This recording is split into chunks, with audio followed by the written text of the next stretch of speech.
අද අපි බලමු කොහොමද ප්‍රීමියර් ප්‍රෝ වලින් මෙන්න මේ වගේ කැප්ෂන් ඇනිමේෂන් එක ඕගොල්ලන්ගේ වීඩියෝ වලට දාගන්නේ කියලා. ගායිස් අපි දැන් ටෙක්ස්ට් එක දාන්න තියෙන්නේ. අපි දැන් ටෙක්ස්ට් එකේ මුලට ගිහිල්ලා පළවෙනි ටෙක්ස්ට් එකට ගිහිල්ලා ඒකේ මුලම පොසිෂන් කී ෆ්‍රේම් එකක් දාන්න.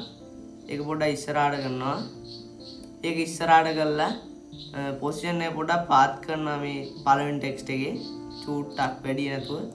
ඊට පස්සේ අපි ඔපැසිටි කී ෆ්‍රේම් එකක් දාන්න. ඒක චුට්ටක් ඉස්සරහට කරලා මේ ගානටම යවන්න නැතුව ඊට පස්සේ opacity full අඩු කරනවා. ඊට පස්සේ අපි මේ දෙක සිලෙක්ට් කරලා position keyframe දෙක අපි මේ දෙක ease out කරගන්නවා. ease out කරාම velocity graph එකට ගිහිල්ලා අපි ඒක පොඩ්ඩක් මේ විදිහට ඇද ගන්නවා. එතකොට smooth එකට එනවා. ඔතකොට ඔයගොල්ලන්ට පේනවා මේ වගේ ඉන්නේ. අර මේවා ගානට එනවා. ගානට කියන්නේ ඇනිමේෂන් එක ගානට එනවා. දැන් අපි ඇනිමේෂන් එක හදන් ඉවර ඔක්කොටම දාන්න ලේසි ක්‍රමයක් කොහොමද අපි අපිට අමාරු වෙන්නේ දැන් ඔක්කොටම කී ෆ්‍රේම් දාන්න. අපි ඒකින්ද කරන්නේ මේ විදිහට කරන්නේ නැතුව අපි මේ ඔක්කොම අයින් කරගන්නවා.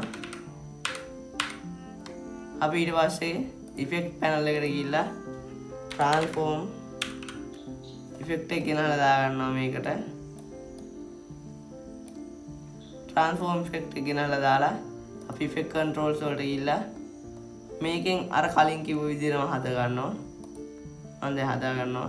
අපි ඒ විදිහටම කී ෆ්‍රේම් ටික දාගෙන අපි මේ ට්‍රාන්ස්ෆෝම් කියන එක සිලෙක්ට් කරලා රයිට් ක්ලික් කරලා සේව් ප්‍රීසෙට් කියන එක දීලා මේ ටයිප් එක ස්කේල් දීලා අපිට ඕන විදිහට මේක රීනේම් කරගන්න ඕනි.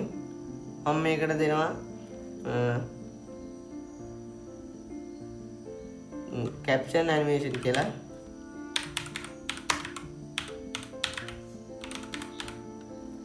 මම ඊට පස්සේ ඒක සේව් කරගන්නවා. ඊට පස්සේ ආයි මේ ඔක්කොම සිලෙක්ට් කරලා වීඩියෝ ක්ලිප් එක සිලෙක්ට් කරන්න නැතුව මේ ඔක්කොම ටෙක්ස්ට් ටික සිලෙක්ට් කරලා ඉෆෙක්ට්ස් වලට ගිහිල්ලා ප්‍රීසෙට් වලට ගියාම මෙතන caption animation කියලා මම සේව් කරගත්ත එක තියෙනවා. ඔයගොල්ලන්ගෙත් එහෙම ප්‍රීසෙට් එක සේව් වෙන්න ඕනේ. හරියටම කරා නම් ඊට පස්සේ අපි මේක ගෙනල්ලා මේකට අතාරනවා. එතකොට ඔයගොල්ලන්ට මේ වගේ caption animation එකක් හදලා තිනවා.